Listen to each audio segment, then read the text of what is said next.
We're back. Okay, so just letting you guys know, I'm going to do a bit of control of gene expression today, a bit of a minefield for me to teach because lots of overlap and lots of differences between the exam boards here. I think I might take a bit of a different approach today, see how you guys like it. These live sessions are going to continue, but they are not going to continue on YouTube, I don't think. I think we're going to do them inside of a Zoom room. To get in there, you just need to sign into the free course, the Study at Home Exambulance. Go to the Taylor Tutors website. Make sure inside there we'll produce a timetable of all the lives. We'll be doing other stuff on YouTube, so make sure you hit the bell to follow the channel. I'll be doing some sessions on the biology of the coronavirus. We might do some stuff about, we've actually got an announcement coming up for year 13s tomorrow about how your grades are going to be awarded and what's going to shape your calculated grade. What else might we want to do? Yeah, so there's going to be lots going on YouTube as well. The actual sort of lessons a bit like this are going to be going on inside of the Zoom room. It's just going to be easier for us to manage that way. Okay, let's pull up the chat over here.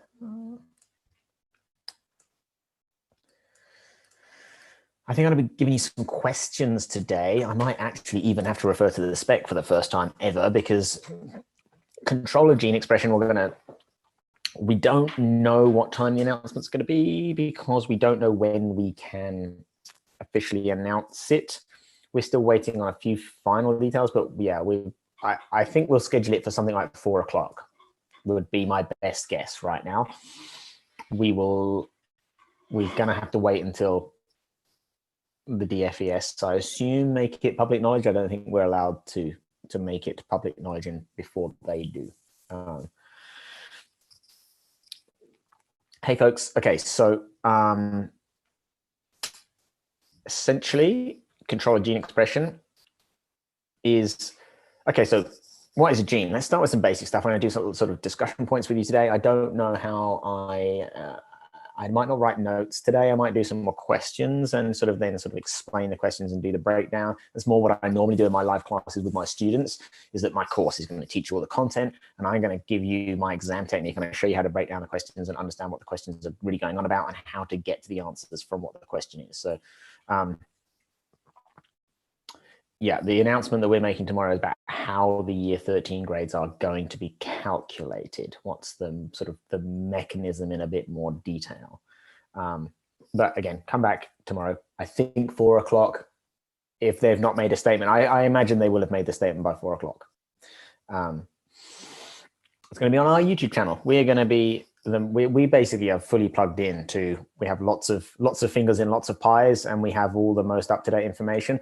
I think we're going to be keeping our YouTube channel updated with live little updates as much as we can.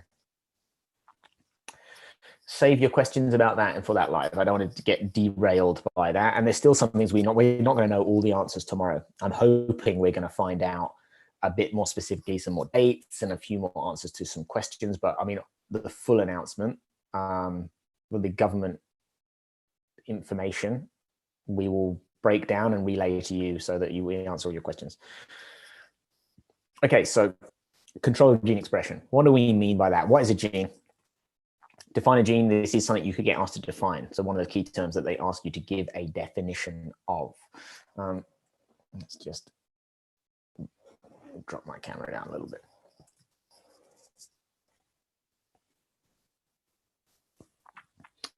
A sequence of DNA or section of DNA codes for a protein. Very nice, perfect. Okay, so obviously every cell in your body contains all the genes, every possible gene that you can make. The cell has that information. But not every cell makes every protein. And some cells make some proteins some of the time and not some proteins some of the time. So how do we regulate which genes are turned on or activated, which genes are turned off or repressed? Most cells are making not that many genes. You don't need to know this for the exam. We have about 20,000, somewhere in the region of 20,000 to 30,000 genes. So we can make 20 to 30,000 different proteins. And those proteins can then assemble all of the molecules that make up a human body, organism. Transcription factors are the primary way. So obviously they have the word transcription in them. They are a factor, a thing that can regulate whether the gene is transcribed. Okay, so we've got transcription factors. Any other ways? Now, depending on your exam board, you're going to give me a few different things that genes can be controlled. You might call this post-transcriptional gene modification.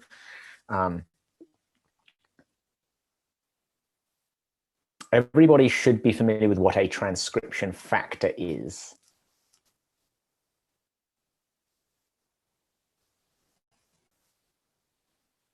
But I'll come into that. I'm going to go into most detail on transcription factors because it's the one thing that sort of, okay, methylation of what? I can actually just, and methylation and acetylation, but you've got to be specific with those. Okay, now you've got to give me the methylation and what in a single sentence, in single nugget, because otherwise you could mix and match. This is, who needs to know this? Epigenetics. Epistasis is not done by OCR, and epigenetics is not done.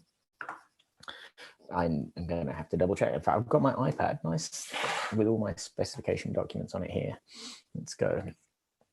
I just want to double check who does which. No, don't select that.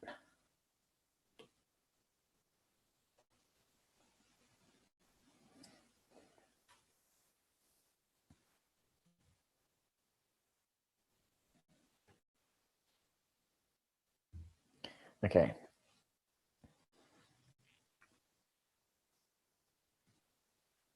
Manipulating genomes.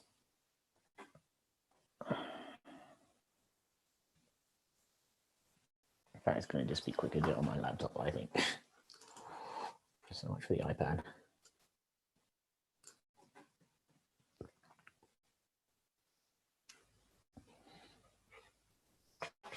Okay, so epigenetics is not OCR. So AQA and EdXL, OCR students just earmuffs about epigenetics just for the time being. Epigenetics is heritable changes to the heritable changes that are made by not changing the base sequence of DNA. So you're not changing the base sequence, you are modifying it in other ways, and those changes are heritable over generations, sometimes many generations. Methylation is the DNA, methylate the CGP sites, CPG sites in the DNA, and acetylation is of the histones. More methylation terminates transcription. So if you increase the methylation of those sites in the DNA, you're going to reduce the transcription of those genes, and acetylation is the other way around. So yeah, but if you're an OCR student, you don't do epigenetics. AQA and EdXL do, and therefore it's epistasis is done by OCR and is not done by EdXL, and AQA do all of those. Okay.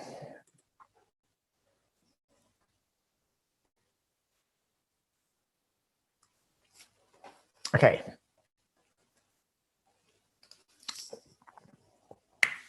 What other ways can we control gene expression? So we think through the general process, the normal process of expressing a gene, transcription of the gene. We make messenger RNA. The messenger RNA is then what's spliced. It then goes into the cytoplasm, and the messenger RNA is then transcribed and then translated to form the polypeptide of the protein. And then that protein is folded and modified and packaged up by the Golgi, and then it goes about and does its business. So if we can interrupt that process at any of those stages. Transcription is probably the easiest one. You turn on transcription or you turn off transcription, or you could increase the rate and decrease the rate of the expression of the gene by controlling transcription. After you've got transcription, you've got the messenger RNA molecule. You've got post-transcriptional and post-translational. So post-transcriptional control is going to affect the messenger RNA.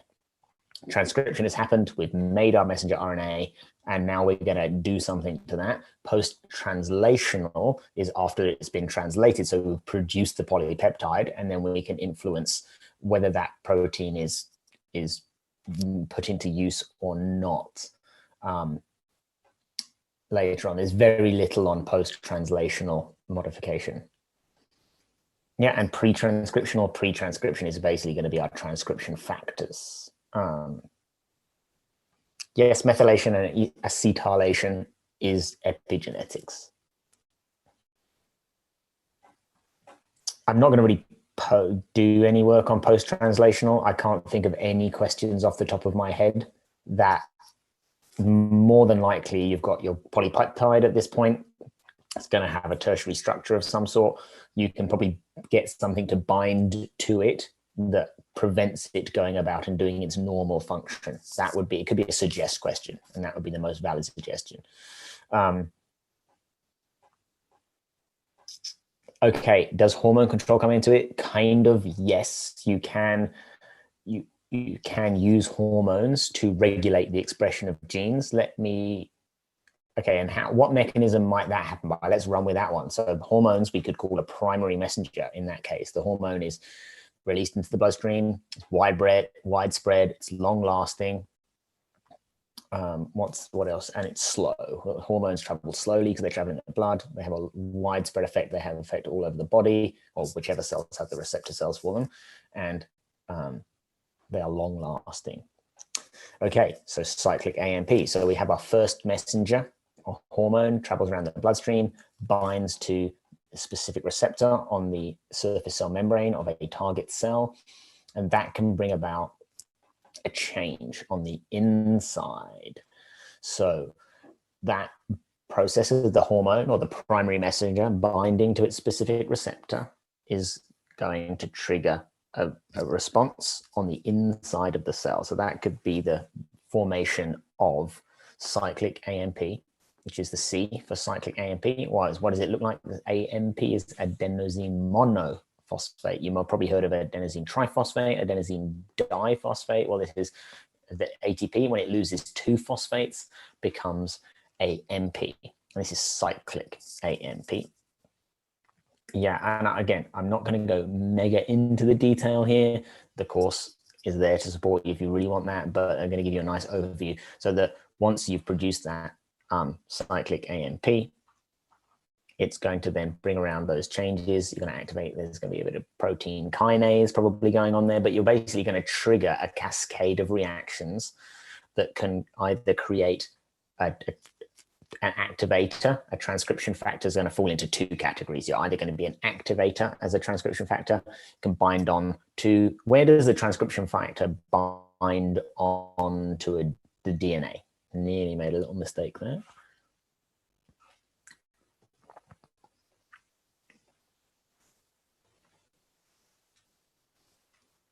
To the promoter region, exactly, which is not technically part of the gene, it's the bit immediately before the gene. So the promoter region, I think I go promoter region, that's where the exam's going to ask you. And yeah, estrogen, it's not an example of cyclic AMP, but it is, so cyclic AMP can activate estrogen to bind to an estrogen receptor to form the estrogen receptor complex, which is a transcription factor. That's an AQA spec point only, so don't worry about that as a specific example of a transcription factor. That's the example that I use in my course. So yeah, the transcription factor will move from the cytoplasm, because the transcription factors are the proteins living in the cytoplasm, and move back into the nucleus, and it's either going to bind to the promoter region, and it's going to do one of two things. It's either going to help RNA polymerase bind on, which will then mean that you do more transcription, make more messenger RNA, you do more translation, you get more of the protein. We'd call that an activator. Or it's going to bind onto the promoter region, and it's going to stop prevent or decrease the amount of RNA polymerase that binds onto the start of the gene. And therefore, you're going to get a decrease in transcription, less messenger RNA, less translation, less protein produced.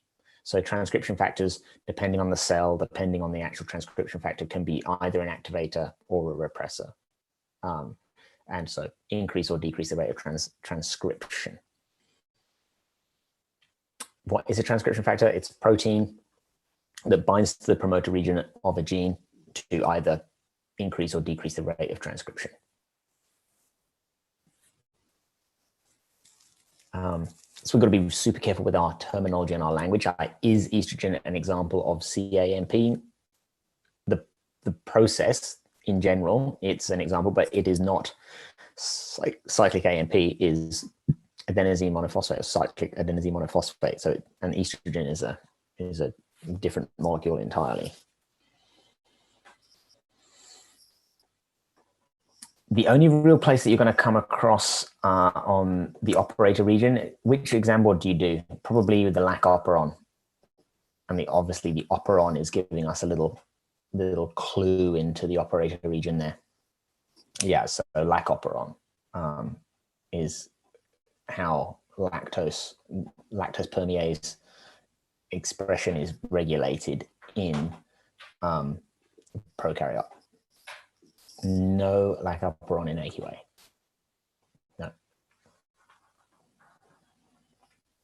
Knowing what's in your spec, as boring as that might sound, having a digital copy of the specification downloaded, I can, like, this is mine on my iPad right here. So this is, I have all the, well, I have most of them I have on my computer, because then you can search. The benefit of having it digitally is that you can search the spec for those key terms to become familiar. This is quite useful for AQA students when they have to write the essay, knowing which parts fall into which sections of the spec. Because when you write your essay, you must write about 4, minimum 4, typically 5, in case one of them is a bit off topic, different parts of the specification. Classic mistake that lots of students made was that it was about the role of diffusion. What was the importance of diffusion? And AQA students wrote gas exchange in animals, or gas exchange in mammals, gas exchange in insects, gas exchange in plants, gas exchange in single-celled organisms. This all falls under the same part of the spec. So that is considered as one topic. And so you could write the best essay answer ever, but you'd get the lowest tier category because you've only talked about one topic. So it's important to know roughly where things sit in the specification. Students never pay much attention to it, but being familiar with what you do and don't need to know, it takes opening up the spec and doing a quick search to find things. It's really, really good to know what's in there. It's your Bible to some extent. If it's not there, then it shouldn't be tested, although the specs are not as good as they could be, in my opinion. Well, I mean, the essays are always going to be designed to be super broad. There is no specific topic that they want you to write about when there's an essay. Importance of diffusion, the importance of shapes fitting together, the importance of the control of movement. Like control of movement, you could talk about, sure, you could talk about muscles, mass in head moving. You could talk about taxis and kinesis of an organism, avoiding predation. You could talk about, and they're not designed for you to talk about a specific topic. They're designed for you to be able to write about a huge selection of topics so that you can express what you know and show the examiner how well you know it.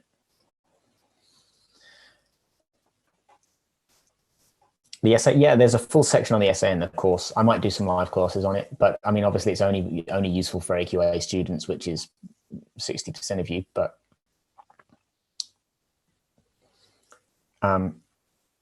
yeah, it's in the exam guide. All my essay, how to plan it, how to write it, how to mark it, how to example titles, annotated past essays with commentary as to like what marks they get. That's all in the exam guide. The minimum amount of marks you get, well, there is no minimum. You could write about 10 topics, but if it's terrible quality, you can still get basically 0. If you just wrote gas exchange and then you wrote the kidney, and then you wrote like, yeah, photosynthesis, and then you wrote respiration. You're writing about those topics, but if the content isn't terrible, there's no minimum. I'm not going to get sucked into the essay right now. I think you've shown me that you do really want me to do a session on that. I might do that one evening as a YouTube sort of freebie, just answer questions about it. But let's take, I mean, I'm going to alienate half of the people watching because they don't write an essay question. Interestingly, the lecturer that I spoke to, my old professor, Rob Thomas, thank you so much for taking some time to chat to me yesterday. I asked him, what skills do A-level biology students, what are they weak on when they come to university? Is there topics that they're weak on?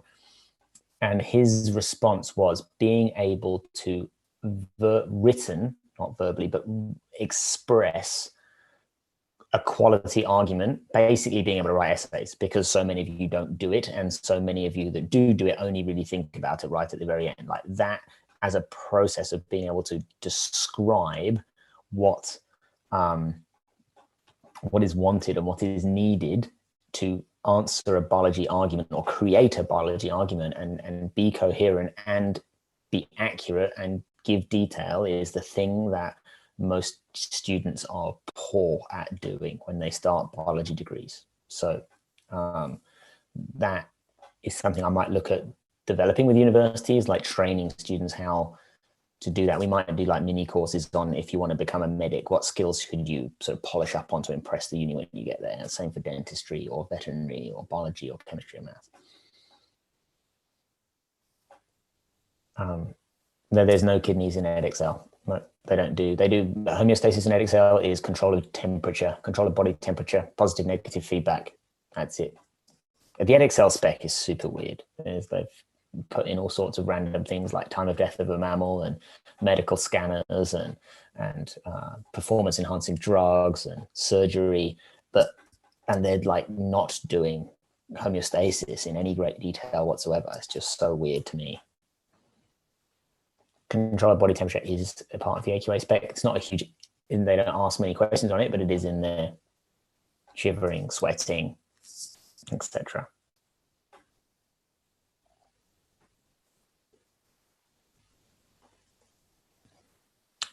Come back tomorrow for the announcement about grading.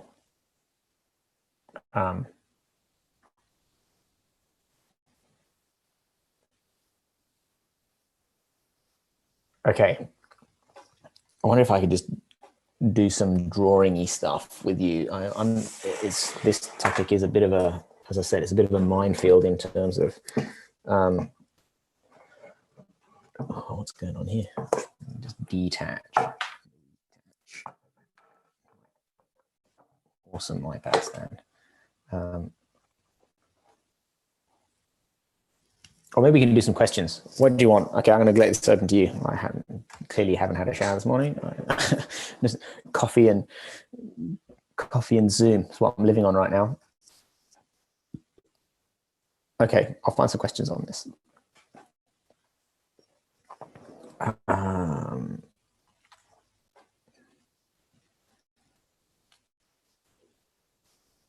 No, I don't want.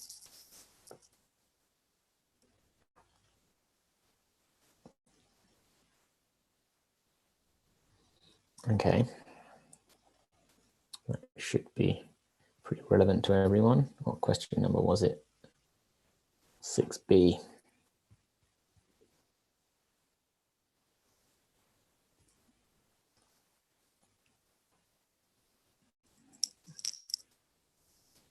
Just check one. Okay, so a pretty straightforward one to start with.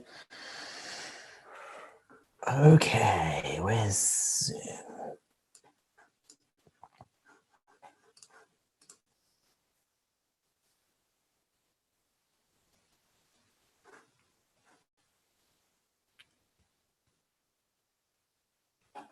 I've got a black screen.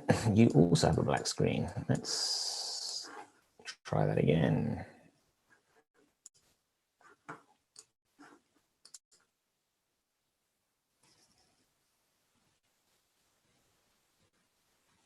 It's looking a bit more like it. Okay, let's choose a pen.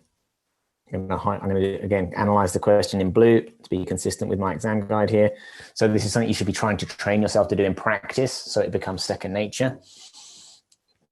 IAA, auxin, is a plant growth substance. You can call it a plant growth hormone as well. The student investigated the effect of natural IAA and artificial IAA on shoot growth. IAA influences shoots and roots differently, which is why I've underlined shoot there.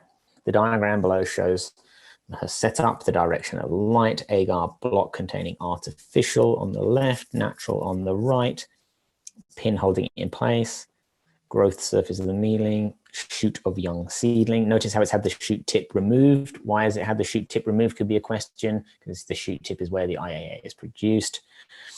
The students set up a control. Describe a suitable control for this investigation. Okay, so I'll let you answer those in there. I'm not gonna influence you too much. We actually looked at one of these. Was it in the year 13 class yesterday? It's not why do we do a control, we're describing a suitable control. So we're giving a description of what the control would be.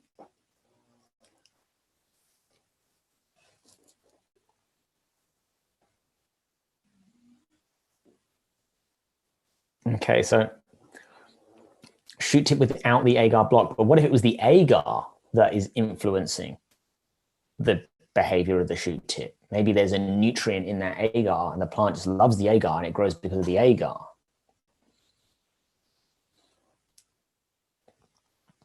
So I would say the same experimental setup, we would include the agar block, but with no IAA, maybe using distilled water instead of the IAA, plain agar. If you remove the agar though, it's not quite a fair test though, is it?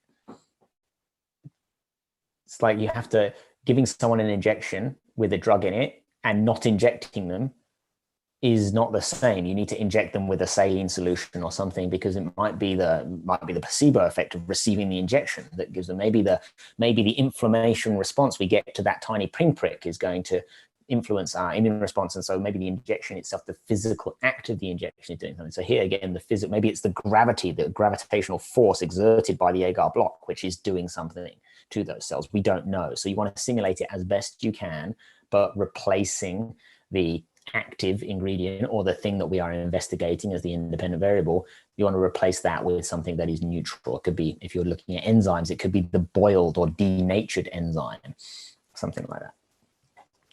Okay, this is a skill that you are being asked to do, and then you can have an image on one page and the question on another page. So this is something we should be practicing if you're going to be doing the exam. So after 48 hours, the student recorded her observations of the growth of the shoots. So we're recording the growth. From her observation, she concluded that both natural and artificial, so both, affected growth. We don't know what direction here. She concluded that the artificial IAA had a greater effect than natural. Suggest is our command word, what she recorded, and give reasons how the IAA in the agar affected the growth of the shoot. So we've got 5 marks here. We've got 2 parts of this question. What did she record? So what did she record?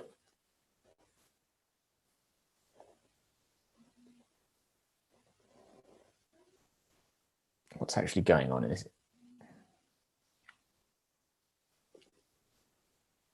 Surface of growth medium.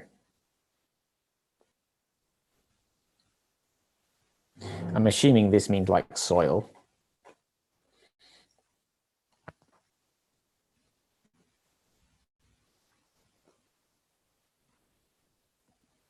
Yeah, length of the shoot, height of the plant. We've got the light here. How do shoots respond to IAA and light? This is the first sort of bit of knowledge that we need. We've got light, and we've got IAA, and we've got shoot. If you had drawn this horizontally with light coming in from above, the IAA is going to diffuse to the shaded side, and it's going to cause cell elongation, and it's going to grow to the shoot tip wants to be growing towards the light for photosynthesis. If it's a root, obviously, that's why I underlined shoot in the analysis, because it's the root will behave in the opposite way. The root is going to go away from light. It's going to be negatively phototropic. Okay, so you positive phototropism, very nice. Okay, we're coming to the transcription factor question, I promise. It's the next one. But there's basically, if you're doing questions like this, it's very hard to just jump into part B, because you need to know where the question has come from. So what she recorded, height of the plant, we also need to know time. Oh no, she did, we've got the time, we've got after 48 hours. Total length of shoot. And why? Because IAA will diffuse away or move away from the light. It will cause cell elongation. That elongation is going to create the shoot growth. I'm not going to we'll go over the mark scheme. What I really wanted to do, the purpose of this question is to get here. IAA is known to bind to transcription factors. Suggest how IAA can stimulate cells to synthesize proteins. Okay, so here the molecule in question is IAA, and it's binding to a transcription factor. So there's an additional little layer here, but it's a suggest question. This is not something that you are expected to just know as a fact. This is something that you are you're going to have to put together. Okay, there's potential different things that we could say here. So we've got our, maybe I can draw, let me do DNA in black. DNA here. We may have our promoter region here. And I guess our target gene.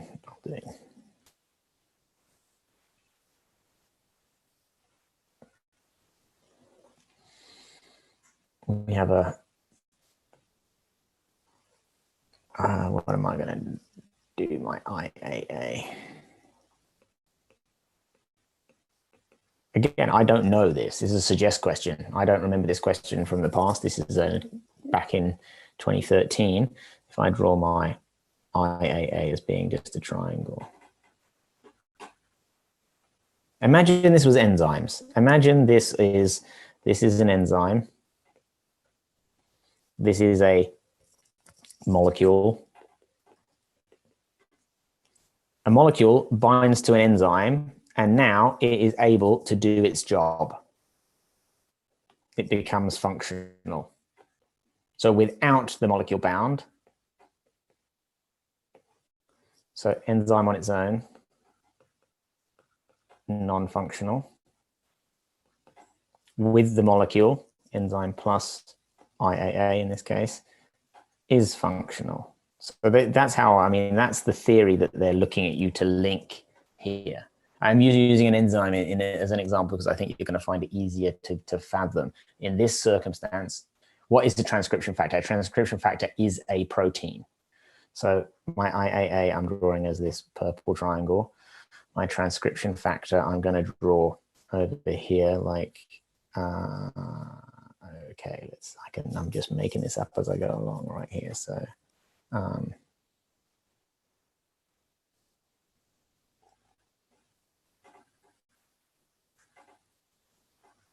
this is my promoter region. It's got this groove in it. My transcription factor looks like this with nothing bound to it, TF. And obviously these things are going to come together And we're going to produce a third molecule, which is going to be, let me write.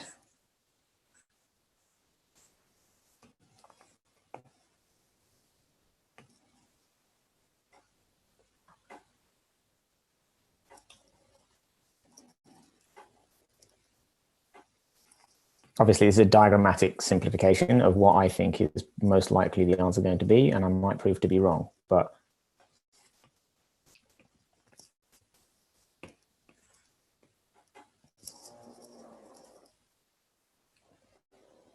the IAA will bind to the transcription factor. It's going to change its shape, and then the complex, the changed shape of that new transcription plus the IAA together will be the functional protein. It will be an activator because it's going to stimulate the cell, and you'll get increased. So synthesized proteins, we want to be talking about an increase in transcription and increase in the production of messenger RNA. Therefore, there's more translation, and therefore more protein is produced.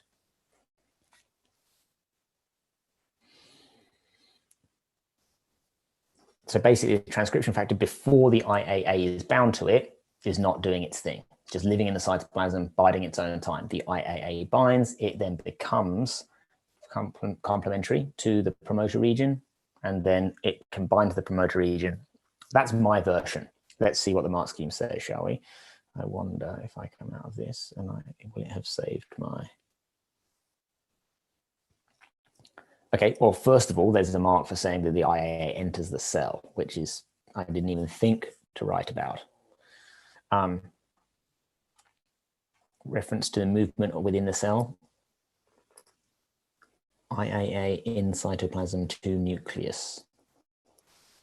The effect, it binds to the transcription factor, or it forms a complex with the transcription factor, switching on the gene, activity at the promoter region, formation of messenger RNA, and then translation to produce the protein. So all of this, whoa, what's going on there?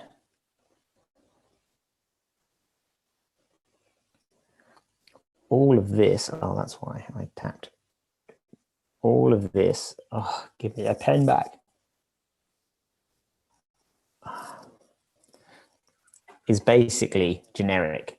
So when we get questions on transcription factors, if they're working, obviously if it was a repressor, we'd have to flip the language a little bit to say that it binds to promoter, prevents the production of messenger RNA, and prevents the translation of proteins. But this is going to be pretty general to transcription factor questions.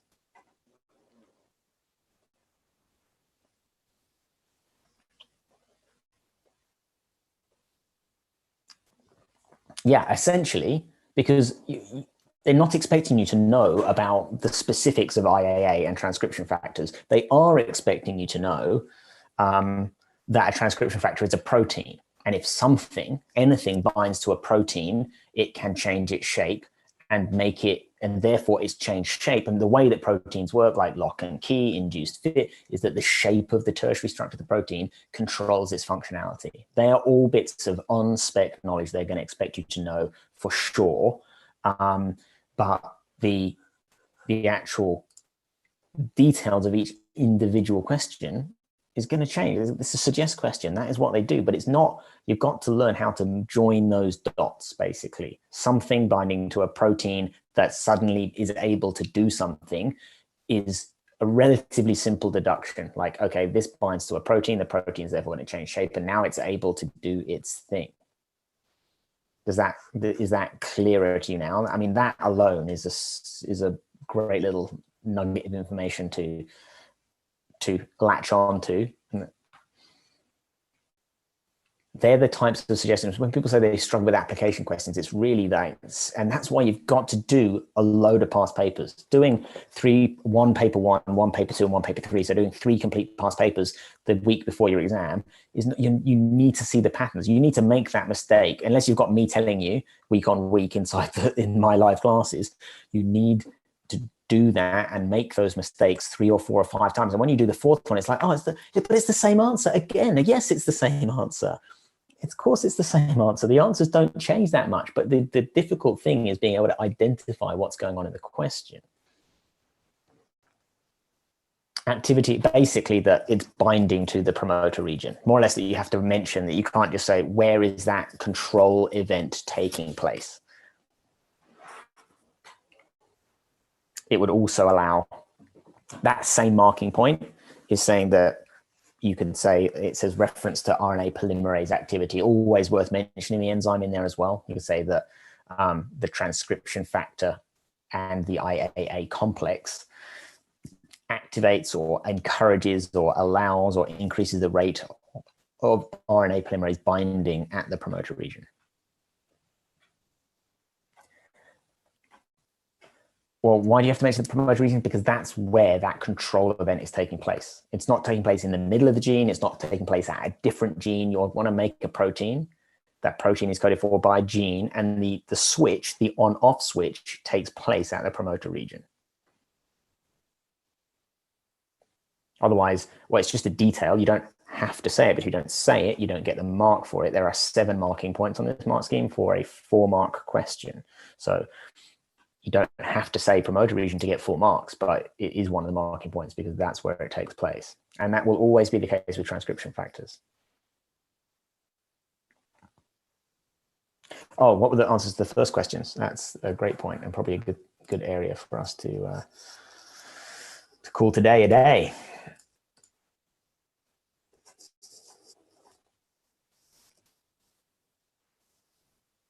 Oh, it's kind of annoying, to be honest. I wonder if I can do this and then do this and then do this. Weird.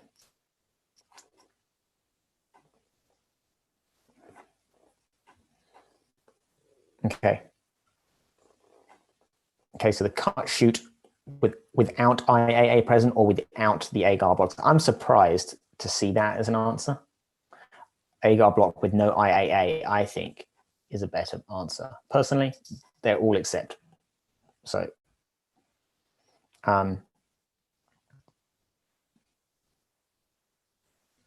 okay, this was what did she do and what did she observe? So that mark scheme is in an unusual order. So it's saying the shoot is taller. Why both sides? Because it says one grew more than the other. So both sides must have grown than the control. Both the IAs diffuse down into the A-blah block. Cell elongation, not mitosis. It's not dividing to produce the growth. It's the lengthening of the cells. Details of cell elongation. Well, I mean, you could say that the cell walls become weaker. And I mean, again, it was a how many mark? 5-mark question. You've got 7 marking points, so you don't have to get them all. The shoot bends to the right. Why did it bend to the right? Because if we have, it grew more on this side than it grew on this side, which is effectively going to give us our bending like this, because this was the artificial and this was the natural, and this one grew more than this one did due to more growth on the left side of the shoot or the artificial IAA. So this is quite descriptive. To be honest, the command word here was suggest and explain. This is the suggest marking points. Really, it's suggest, describe, and explain is what this question should have said. Because there's lots of parts in here about this is a description. This is not an explanation. No, that's an explanation. Yeah, okay, this is a describe point, and then these are explain points. But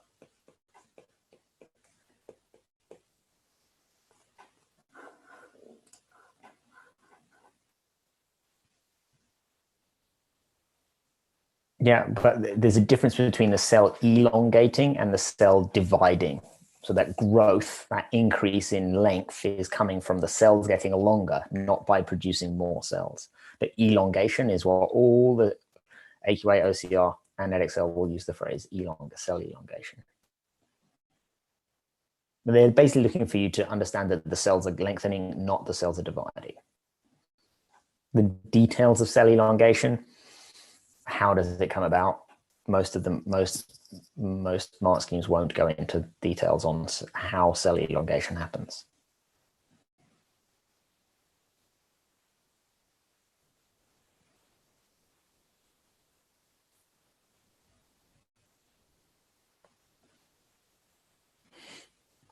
I'm not sure about WGA, check your spec.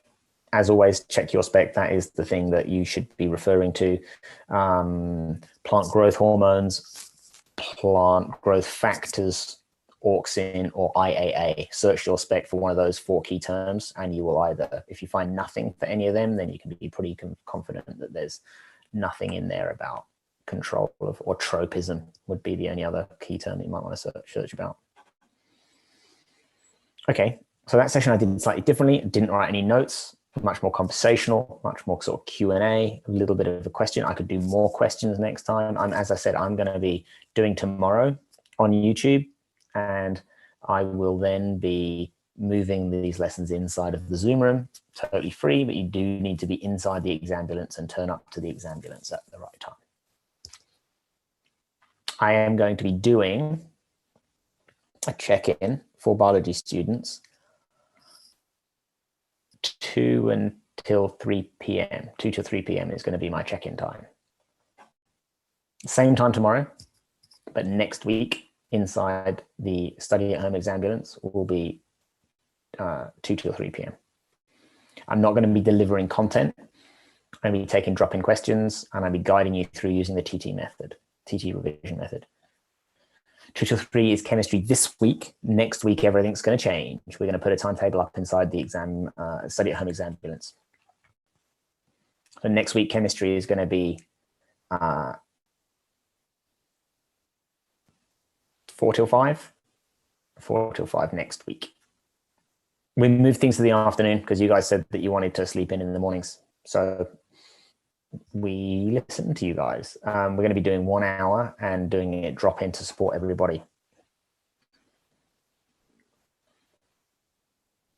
Yeah, tomorrow hopefully we'll have had, I'll screen share inside the study at home exambulance. There's going to be a live class schedule inside the exambulance that will be published probably today, if not tomorrow. Then you'll see. You don't have to register for those live classes, but you will need Zoom in order to be inside there.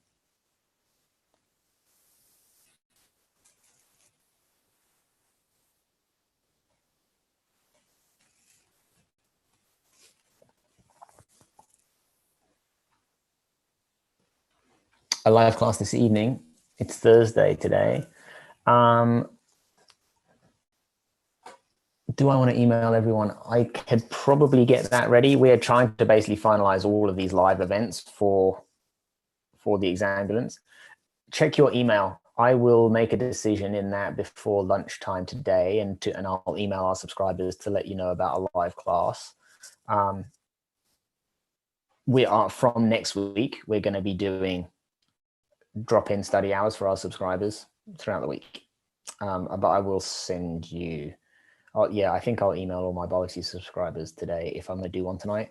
I've literally just about recovered from my jet lag, so I'll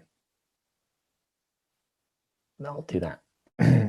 See you all tomorrow, normal time, 10 a.m. for AS, 11 a.m. for year 13, and then next week is when the changes take place. Let's go find the control room.